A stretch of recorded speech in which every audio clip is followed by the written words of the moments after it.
பாஜக அவரை கைவிட்டது இன்னொன்னு அந்த ஒரு ப்ராக்சிமிட்டி அப்படிங்கிறது கூட தோற்றம் அப்படிங்கிற விமர்சனம் வருது. உங்களுடைய பார்வை?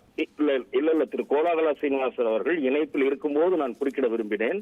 அவர் கூறியது முற்றிலும் அடிப்படையற்ற பல அவதூறான கருத்துக்கள். திரு ஓபிஎஸ் அவர்கள் பாரதிய ஜனதா கட்சியினுடைய மேலிடத்தோடு நல்ல புரிதலோடு நல்ல அண்டர்ஸ்டாண்டிங்கோடு இருக்கிறார். பாரதிய ஜனதாவுடன் 2029 கூட்டணி கிடையாது, 26 கூட்டணி கிடையாது என்று வீராப்பு பேசிய திரு எடப்பாடி பழனிசாமி சரணாகதிக்கு போனது ஏன் என்று திரு கோலாகல சீனிவாஸ் தெரிவிக்க வேண்டும். திரு ஓ பன்னீர்செல்வம் அவர்களை பொறுத்தவரை பாரதிய ஜனதா கட்சியுடன் மேலிடத்தில் தொடர்பில் இருப்பதாக ஒரு பிம்பத்தை கட்டமைக்கிறார் என்பது அடிப்படையற்ற வாதம். திரு பிரதமர் அவர்கள் சந்திக்கவில்லை என்கிற காரணத்தால் ஆதங்கம் இருக்கிறது. அதே போல ஓபிஎஸ் அணிக்குள் விஜயுடன் சேர்ந்தால் பரவாயில்லை என்கிற ஒரு கருத்து அந்த அணிக்குள் இருக்கிறது.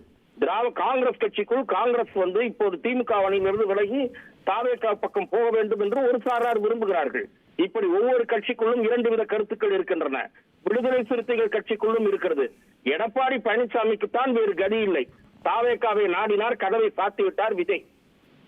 ஆகவே இதையெல்லாம் புரிந்து கொள்ளாமல் அவருக்கு தெற்கில் செல்வாக்கு இல்லை, மேற்கில் செல்வாக்கு இருந்த இடத்திலே ஏன் அதிமுக பரிதாபமாக 7 இடங்களில் டெபாசிட் இழந்தது என்று கோலாகல சீனிவாஸ் விளக்க வேண்டும்.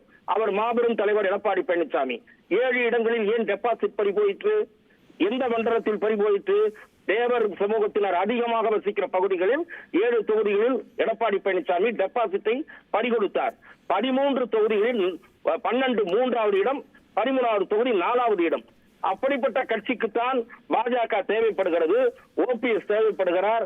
ஆகவே அவர் ஏதோ வலிமையாக இருப்பதை போல இவரை கண்டுகொள்ளவில்லை என்று சொல்வதெல்லாம் ஒரு மாய பிம்பத்தை கட்டமைக்கிற முயற்சி. நீங்க கோலாகல ஸ்ரீனிவாஸ் அவர்கள்ட்ட விவாதிக்கணும்னு கருதுனீங்க. Thiru Kolagala Srinivas is online. Thiru Kolagala Srinivas, you would like to respond. Thiru Ramesh, you both are online. Thiru Kolagala Srinivas, இதுக்கு ரெஸ்பாண்ட் பண்ண விரும்புறீங்களா? என்ன சொல்லியிருக்காரு? திரு ரமேஷ், உங்க கேள்வி நான் சொல்லுகிறேன். 24 தேர்தலில் 26ஆம் ஆண்டு சட்டசபை தேர்தலிலும் கூட்டணி இல்லை, 29 கூட்டணி இல்லை என்று திரும்ப திரும்ப கூறிய எடப்பாடி பழனிசாமி தான் பாஜகவை சந்திப்பதற்கு படாத பாடுபட்டு டெல்லி சென்று 3 கார்களில் மாறி சென்று கூட்டணி பேசினாரே தவிர ஓபிஎஸ் அந்த நிலை இல்லை. ஓபிஎஸ் என்ற தேர்தலில் என்டிஏவில் இருந்தார். என்டிஏவில் இருந்தது மட்டுமல்ல, அதிமுகவை தூக்கி 3வது இடத்தில் அடித்தார்.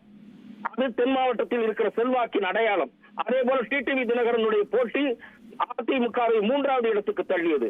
12 தொகுதிகளில் 3வது இடம், 13வது தொகுதியில் டெபாசிட் அவுட். இதுதான் அதிமுகவின் நிலை. ஓபிஎஸ் டெல்லி மேலிடத்துடன் தொடர்பில் தான் இருக்கிறார், இல்லை என்பது தவறான தகவல்.